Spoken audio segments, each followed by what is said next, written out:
We hear you like puppies. We are also certain your neighbors on both sides like puppies. Because of this, we can assume that every person in the world likes puppies. That seems a little far-fetched, right? But mathematical induction works that way, and with a greater certainty than any claim. Before we can claim that the entire world loves puppies, we have to first claim it to be true for the first case. In logic and mathematics, a group of elements is a set, and the number of elements in a set can be either finite or infinite. Yet all those elements in an infinite set start with one element, the first element. Proving some property true of the first element in an infinite set is making the base case.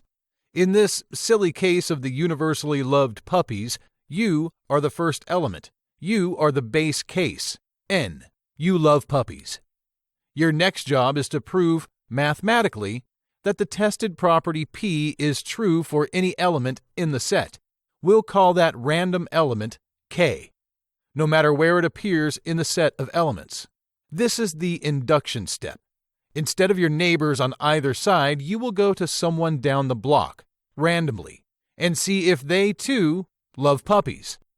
So what was true for (n equal 1 is now also true for (n equal k. Another way to state this is the property (p) for the first (n and (k) cases is true. P(1) implies P(k). The little arrow in logic means the first thing implies or leads to the second thing. The next step in mathematical induction is to go to the next element after k and show that to be true too. P(k) implies P(k plus 1).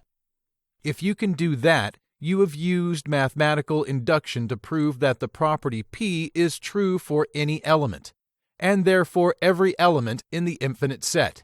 You have proven, mathematically, that everyone in the world loves puppies. Mathematical induction works if you meet three conditions. For the questioned property, is the set of elements infinite? Can you prove the property to be true for the first element?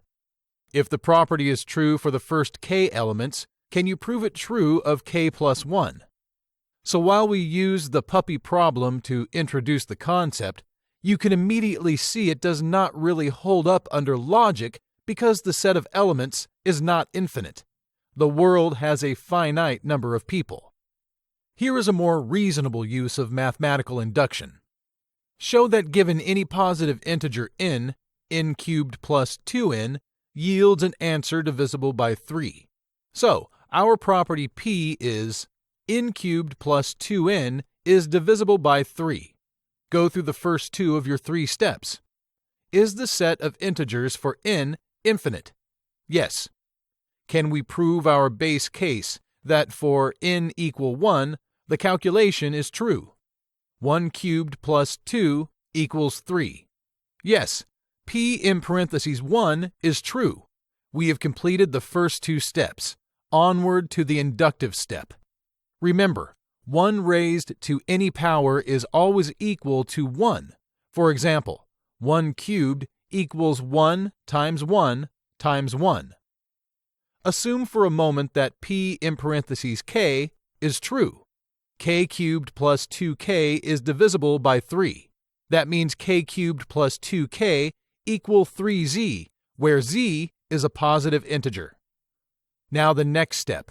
Assuming k cubed plus 2k is divisible by 3, we show that (k plus 1) cubed plus 2 (k plus 1) is also divisible by 3. (k plus 1) cubed plus 2 (k plus 1) equals k cubed plus 3k squared plus 5k plus 3. From here we get equals bracketed k3 plus 2k plus bracketed 3k squared plus 3k plus 3. Now we replace the expression k cubed plus 2k with 3z equals 3z plus 3 bracketed k squared plus k plus 1. Now factor the 3 out. Equals 3 bracketed z plus k squared plus k plus 1, which means the expression in parentheses k plus 1 cubed plus 2 in parentheses k plus 1 is divisible by 3. This makes the original proposition about the property true, since it was shown for p in parentheses 1, p in parentheses k, and p in parentheses k plus 1.